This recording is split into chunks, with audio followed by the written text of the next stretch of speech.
Nous allons diffuser une vidéo pour savoir où ces messieurs étaient en 1998. Quel âge vous aviez, monsieur?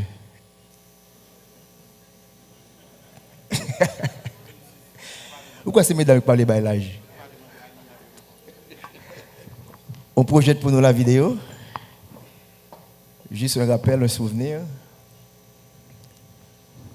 Alors, je disais qu'au niveau de CTPEA, ces messieurs étaient bien habitués, Anti, je le vois également, déjà avec les modèles économétriques. Qu'est-ce que c'était professeur? C'était Amos? Qui était le professeur d'économétrie?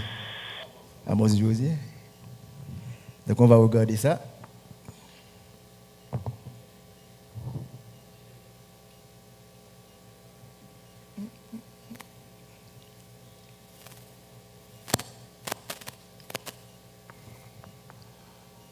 Permettez-moi de saluer les internautes qui nous suivent via la plateforme Zoom et aussi sur toutes les pages des réseaux sociaux de Groupe Croissance et la page YouTube de la Banque Centrale. Donc je sais qu'il y a beaucoup d'internautes qui nous suivent et salutations à eux en attendant que la vidéo soit projetée.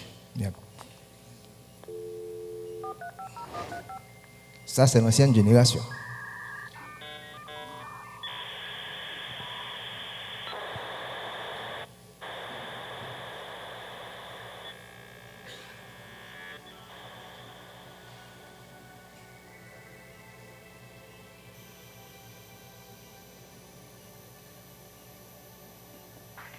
Les moins jeunes de la salle se rappellent comment on avait des difficultés pour avoir accès à Internet.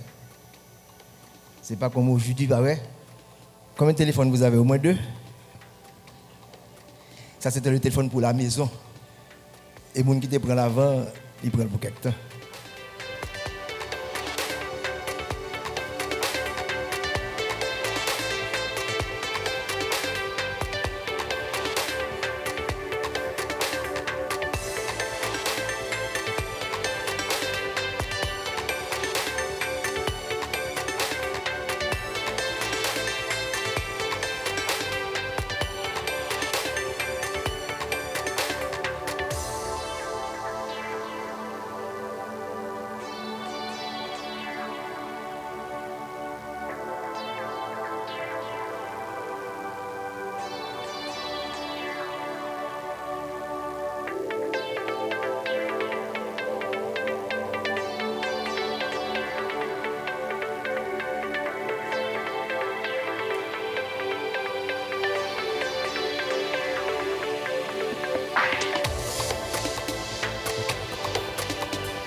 C'était les souvenirs, le dernier mot du ministre et du gouverneur de la Banque centrale. Ces souvenirs, comment vous avez participé à Infotel, qu'est-ce que vous avez appris. Donc, vous avez la parole pour terminer la première partie. Et merci. Ce sont des souvenirs heureux. J'avais déjà laissé le CTPEA et je travaillais au CAI à l'époque. Je devais monter à Port-au-Prince pour participer à Infotel. Et c'est l'occasion pour moi, comme a fait Patrick, pour vous féliciter. Et à l'époque, ce n'était pas évident. Vous avez tous ici un téléphone en main. Et on doit féliciter, remercier toutes les entreprises qui ont investi dans la technologie. À l'époque de l'Infotel, l'accès au téléphone était difficile. Il fallait avoir des contacts au plus haut niveau pour avoir un téléphone chez soi. Mais avec l'arrivée de Itel, Et voilà, et la révolution digitale est maintenant NATCOM. Et on a accès au téléphone, mais on doit aller beaucoup plus loin. Avoir accès à un téléphone intelligent, ça ne veut pas dire que nous avons accès à l'Internet. Et on dit que 36% de la population a accès à Internet. Moi, je conteste. 40% de la population vit en milieu rural. Est-ce que tous les paysans ont un téléphone? J'en doute. Et donc, il faudrait arriver à une révolution où l'Internet, c'est comme l'eau, l'électricité, et une fois rentré à la maison, automatiquement on est connecté. C'est trop cher. Actuellement, on a parlé de l'intelligence artificielle, de plateformes et de tutorat, mais actuellement c'est extrêmement difficile. À cause de l'insécurité, vous utilisez votre téléphone et pour suivre les cours en ligne, mais c'est extrêmement cher. Donc notre effort maintenant, c'est de faire parcourir à travers le pays de la fibre optique pour que tout le monde, quel que soit où l'on se trouve, et quel que soit l'endroit où l'on se trouve dans le pays, on a accès au téléphone comme partout ailleurs. Et là, comme j'ai dit, ce sont des souvenirs heureux. Et on voit le parcours et le chemin qu'on a parcouru et les défis qu'on a relevés et aussi l'IA. Et pour utiliser l'IA maintenant, il faut qu'on ait accès à l'énergie. L'énergie, c'est tout cher, c'est inaccessible. Et il faut ouvrir ce marché au secteur privé comme le téléphone. C'est grâce aux investissements du secteur privé maintenant qu'on peut acheter un téléphone qui est on pesait, on aide me peser pour $20 jusqu'à un iPhone qui vend plus qu'$1 million.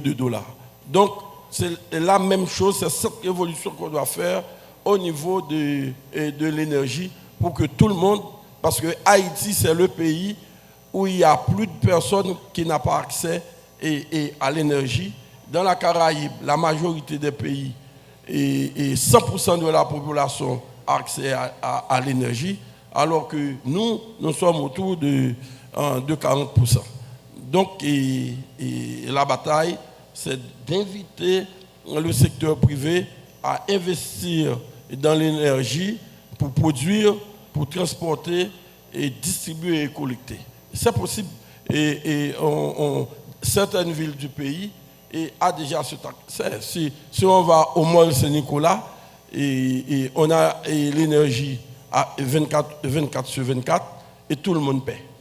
Pas de monde qui vole le courant Mall Saint-Nicolas.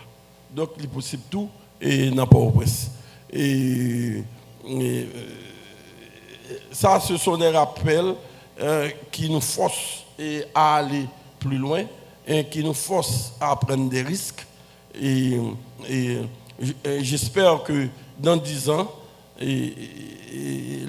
l'intelligence artificielle en Haïti va guider nos pas.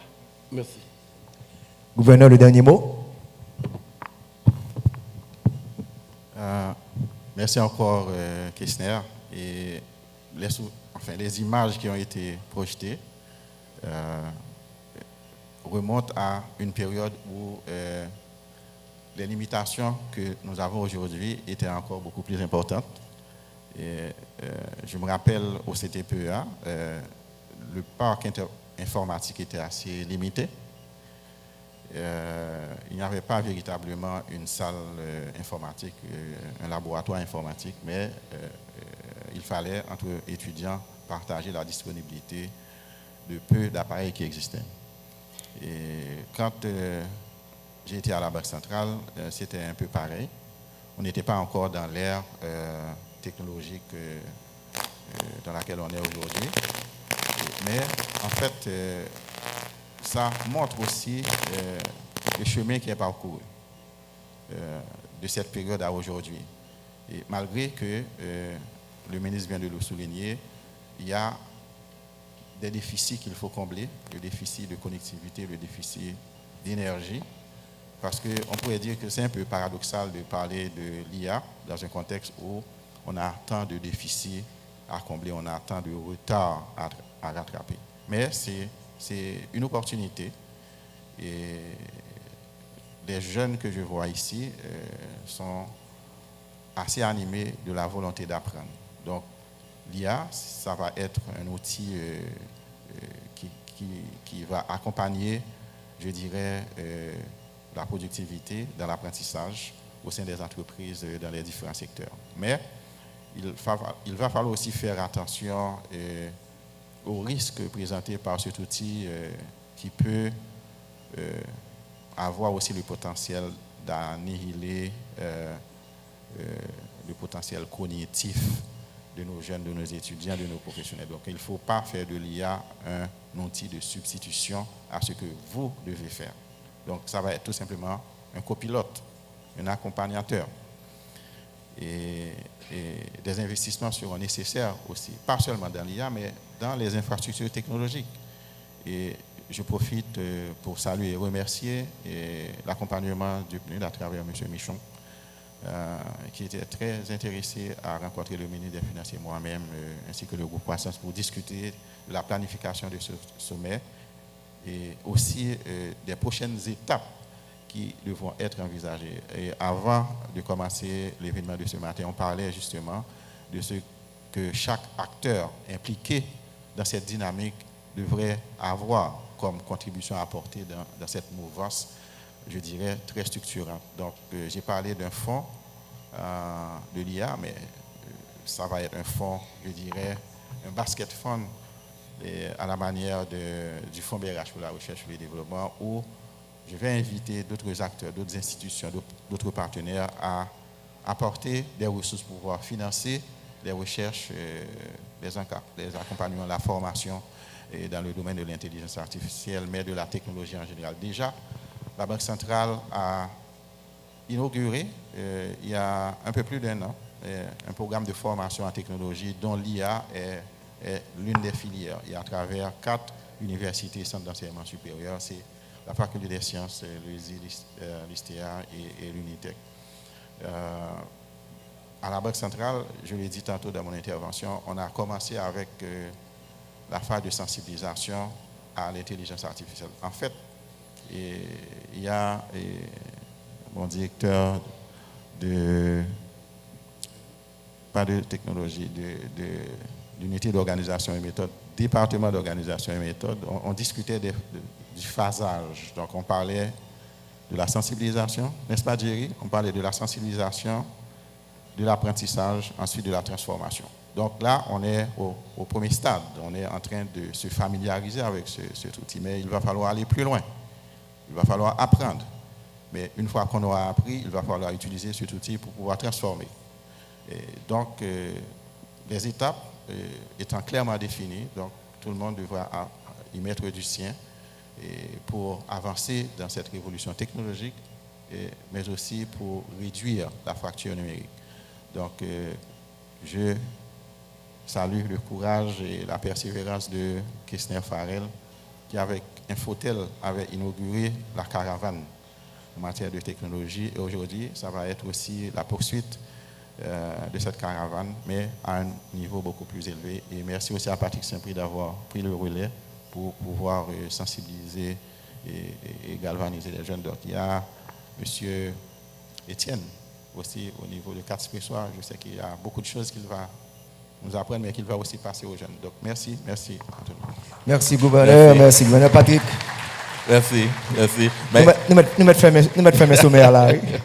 Un fonds de l'IA. Exactement. Maintenant, tout dit tout. Le budget 25-26 là, un fonds budget pour l'IA tout, qui est très intéressant parce que c'est important. Patrick m'a fini à voir. Est-ce que jeunes qui ont toute facilité ça, t'es plus intelligent que moun qui ont presque 60 qui ont 60 qui ont avec toute facilité que vous ou monter dans le collège? Bon, moi-même je dirais que l'intelligence, comme le gouverneur vient de le dire, l'intelligence artificielle c'est un copilote, mais l'intelligence en soi, la capacité à faire des choix déterminants. Donc ça, je pense que son bagage qui est inhérent avec nous, qui est inné la nous. Et je ne te félicite pas, Kessner, pour ne pas m'avoir demandé où est-ce que j'étais à l'époque des Fotels. Vous étiez mon petit. Et je vais faire une petite confidence rapidement, quelque chose que je n'ai pas encore dit, même pas à toi. À l'époque d'Infotel, j'étais sur le point de boucler mon certificat d'études primaires. Et lorsque la foire était annoncée, et, bon, je suis originaire de Gonaïves, au Gonaïves, et comme tu te plais à le dire, au Gonaïves, c'était la plus forte affluence, et j'étais sur le point de choisir dans quel collège j'allais étudier. Et ironie du sort, la foire se déroulait dans le collège et il y avait une affluence monstre. Je n'ai pas pu assister. Mais j'ai entendu comme retombée de la foire qu'on allait inaugurer dans le collège un laboratoire informatique. Mais c'était rudimentaire avec des ordinateurs Pentium 2. Et je suis entré à la maison, j'ai dit à mes parents, mais dans l'école, moi, je voulais aller.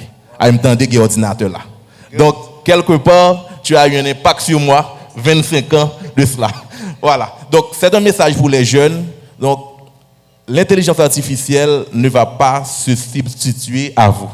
Donc, vous devez avoir la capacité de faire des choix intelligents, de poser des actions sur une base réfléchie, sur une base logique, et l'intelligence artificielle va vous servir d'accompagnateur, de copilote. Donc, ce message, c'est pour vous les jeunes qui nous regardez, et ici, dans la salle, et aussi en ligne. Merci. Excusez. Allez-y. C'est une chose extrêmement importante. L'intelligence artificielle ne va pas remplacer l'intelligence. Et tout comme Google ne va pas renforcer et remplacer votre capacité analytique. Mais aussi, c'est une aide. Et certaines fois, il faut faire un rappel pour vous, comment nous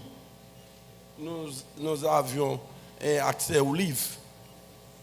Et c'était surtout pour certains d'entre nous qui habitaient en dehors de Port-au-Prince. Il n'y avait pas beaucoup de bibliothèques. Mais il y a eu de bonnes écoles à travers le pays. Et quand j'étais en rétro-philo,